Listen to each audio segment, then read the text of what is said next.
جی وعلیکم السلام. سر آپ کا نام؟ Zeeshan Islam but. Sir India کے فورن ایکسچینج ریزرو جو ہیں وہ لگاتار تیسرے ہفتے بھی بڑھتے ہوئے دکھائی دے رہے ہیں، یہاں تک کہ ان کا قومی خزانہ $550 بلین پر پہنچ گیا. کیا کہیں گے آپ اس پر؟ انڈیا کہاں ایگزسٹ کر رہا ہے اور پاکستان آج کہاں پر کھڑا ہے؟ بسم اللہ الرحمن الرحیم. سب سے پہلے تو میں یہ بات کہوں گا کہ انڈیا میں اس وقت جو انویسٹرز ہیں، فورن انویسٹرز، ان کا بہت زیادہ رجحان ہے، اور انڈیا کی جو ٹریڈ پالیسی ہے وہ پاکستان سے بڑی ڈیفرنٹ ہے. جیسے آپ یہ دیکھیں کہ oil prices all over the world اگر انکریز بھی ہوئی ہیں تو انڈیا نے فوری طور پر رشیا سے کانٹیکٹ کیا ہے. پاکستان میں کوئی بھی چیز ابھی ایگزسٹ نہیں کر رہی کہ پاکستان کے حالات ایسے، اکانومی ایسی ہے کہ پاکستان کے پرابلمس ہیں، اکنامکلی پرابلمس ہیں، پولیٹیکلی پرابلمس ہیں ساری. انڈیا میں تو کوئی چیز نہیں ہے، ٹھیک ہے. اور انویسٹرز وہیں پہ آتے ہیں جہاں پہ ان کو سیف اینڈ سیکورٹی ملے. انڈیا میں اس وقت ایک تو بہت بڑی منڈی بھی بہت بڑی عالمی مارکیٹ ہے، 1.25 ارب کی آبادی ہے، اور پاکستان اس کے مقابلے میں حالانکہ سر کہا جا رہا ہے کہ پیٹرول کی قیمتیں انڈیا میں کافی حد تک کنٹرول ہو گئی ہیں، جس کی وجہ سے انڈیا کا قومی خزانہ ہے جو ایک دم بڑھنا شروع ہو گیا ہے. بالکل آئل پرائسز جو ہیں اب all over the world control ہوئی ہیں اور کافی اس میں نیچے آ رہی ہیں. لیکن پاکستان کو بھی یہ چاہیے کہ اگر آئل پرائسز کنٹرول ہوئی ہیں، پوری لمٹ ڈیکریز ہوئی ہے، تو آپ نئے ویز بنائیں، نئے کانٹیکٹس بنائیں. رشیا سے آپ آئل لیں، اس کے علاوہ جو دوسرا اپنے ملک میں آئل پروڈیوس کریں، جیسے ایران ہے، ایران سے آپ پروڈیوس کر لیں. یہ نہیں ہے کہ اس پر سینکشنز لگی ہوئی ہیں. ہم نے اپنے ملک کی اکانومی کو دیکھنا ہے، گرو کو دیکھنا ہے، ڈیولپمنٹ کو دیکھنا ہے، اپنی عوام کو دیکھنا ہے. آج ہمارے ملک میں اس وقت کرائسز ہیں کہ عام آدمی بہت پریشان ہے. یہ میں نہیں کہتا، یہ عام لوگوں سے بھی آپ پوچھ لیں. دوسری بات یہ ہے کہ انڈیا والوں نے اپنے ملک کو سب سے پہلے اپنی عوام کو دیکھنا ہے. وہ یہ نہیں دیکھتے کہ جی وہاں اس کے کس ملک کے ساتھ تعلقات ہیں. وہ رشیا سے بھی ریلیشن رکھ کے بیٹھے ہوئے ہیں، چائنا سے بھی ریلیشن رکھ کے بیٹھے ہیں، یو ایس سے بھی ریلیشن رکھ کے بیٹھے ہیں. اس وجہ سے پاکستان کو بھی چاہیے چائنا سے بھی بہترین ریلیشن رکھے، رشیا سے بھی رکھے، یو ایس سے بھی. اوپن فارن ٹریڈ پالیسی ہونی چاہیے، اوپن فارن پالیسی ہونی چاہیے. ہر ملک کے ساتھ ٹریڈ کریں، اپنے ملک میں ریزروز لے کے آئیں، ملک کو ترقی کی طرف لے کے جائیں. انڈیا کے فورن ایکسچینج ریزروز جو ہیں وہ لگاتار تیسرے ہفتے بھی بڑھ رہے ہیں اور انڈیا کا قومی خزانہ $550 بلین تک پہنچ گیا ہے. کیا کہیں گے آپ کہ پاکستان کے قومی خزانے کی کیا صورتحال اور انڈیا کا قومی خزانہ جو ہے وہ دن بہ دن بڑھتا چلا جا رہا ہے؟ بسم اللہ الرحمن الرحیم. میں سب سے پہلے ناظرین سے یہ کہنا چاہتا ہوں کہ اگر ہم انڈیا کے ساتھ پاکستان کا جو معاشی نظام ہے اس کا اگر تقابل کرنا چاہیں تو یہ سراسر بہت بڑی زیادتی ہو گئی انڈیا کی کرنسی کے ساتھ. اس کی وجہ یہ ہے کہ انڈیا جب سے ایک ملک قرار پایا، جب سے یعنی پاکستان ہمارا آزاد ہوا، ہندوستان سے الگ ہوا، اس وقت سے لے کر اب تک جب ہم دیکھتے ہیں کہ پاکستان جن مسائل میں گھرا ہوا ہے، خاص طور پر جو سیاسی عدم استحکام کا ہر موقع پر جو ایک سامنا کرنا پڑا، وہ ہمیں انڈیا کی تاریخ کے اندر ایسا نہیں ملا. اور اگر کبھی ایسے حالات بنے بھی ہیں تو وہ عارضی طور پر، مگر وہ اپنے سیاسی پٹری کے اوپر پھر قائم ہوا. تو اس موقع پر میں یہ دیکھنا چاہتا ہوں، اب دیکھیں جب سے یہ قریباً کچھ ماہ پہلے سے لے کر اب تک یہ 1 سال کا پیریڈ ہونے والا ہے، پاکستان کے اندر جو عدم سیاسی استحکام ہے تو کرنسی کا اس کے اوپر بہت زیادہ ایک بنیادی حق ہوتا ہے. عالمی سطح پر بھی، انٹرنل جو ہے پاکستان کے اندرونی معاملات میں بھی.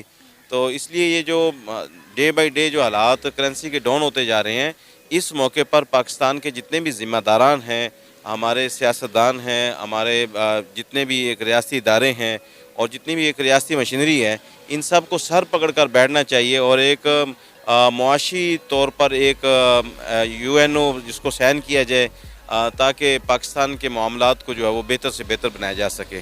اس وقت جو ایک معاشی بحران کے طور پر ایک ہر پاکستان کا باشندہ، بالخصوص جو مڈل کلاس لوگ ہیں، سفید پوش لوگ ہیں، جو اس وقت بدحالی کا شکار ہو چکے ہیں، ڈپریشن کا شکار ہو چکے ہیں، خودکشیاں کر رہے ہیں، جن پر بھی پاکستان کی ذمہ داری عائد ہوتی ہے، انہیں چاہیے کہ یہ ایک لمحہ فکری ہے، یہ ایک ریڈ زون ہے جس پہ پاکستانی قوم اس وقت کھیل رہی ہے. تو اس موقع پر میں یہی کہنا چاہوں گا کہ سب کو مل جل کر پاکستان کی معیشت جو ہے اس کو بہتری کی طرف لانا چاہیے. سر نیپال اور افغانستان کے جو ریزرو ہیں وہ ہم سے بہتر ہیں، ہم کہیں بہت پیچھے رہ گئے. کہا جاتا ہے کہ اس کی بہت بڑی وجہ یہ ہے کہ پاکستان جو ہے وہ امپورٹ زیادہ کرتا ہے ایکسپورٹ زیادہ کرنے کی بجائے اپنی، اور اس کے ساتھ ساتھ پاکستان میں انویسٹر نہیں آتا، یہاں پر جو ہیں وہ کمپنیز نہیں کھلتی، یہاں پہ فیکٹریاں نہیں کھلتی، جس کی وجہ سے ہمارا جو معاشی حالات ہیں وہ بد سے بدتر ہوتے جا رہے ہیں.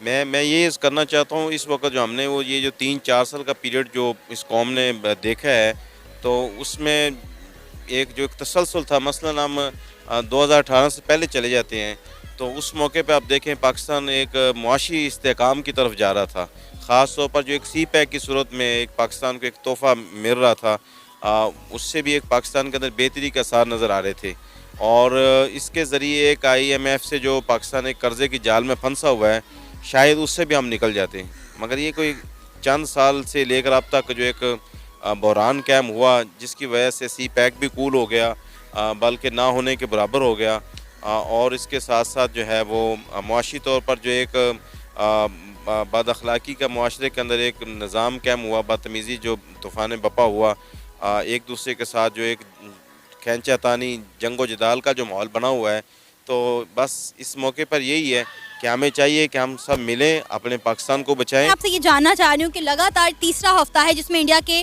فورن ایکسچینج ریزرو جو ہیں وہ لگاتار بڑھتے چلے جا رہے ہیں، اور انڈیا کا جو قومی خزانہ ہے $550 بلین تک پہنچ چکا ہے۔ کہا جا رہا ہے کہ انڈیا نے تیل کی قیمتیں بہت زیادہ کنٹرول کی ہیں، جس کی وجہ سے ایک دم سے ان کا جو قومی خزانہ ہے وہ بڑھنا شروع ہو گیا ہے۔ آپ کیا کہیں گے؟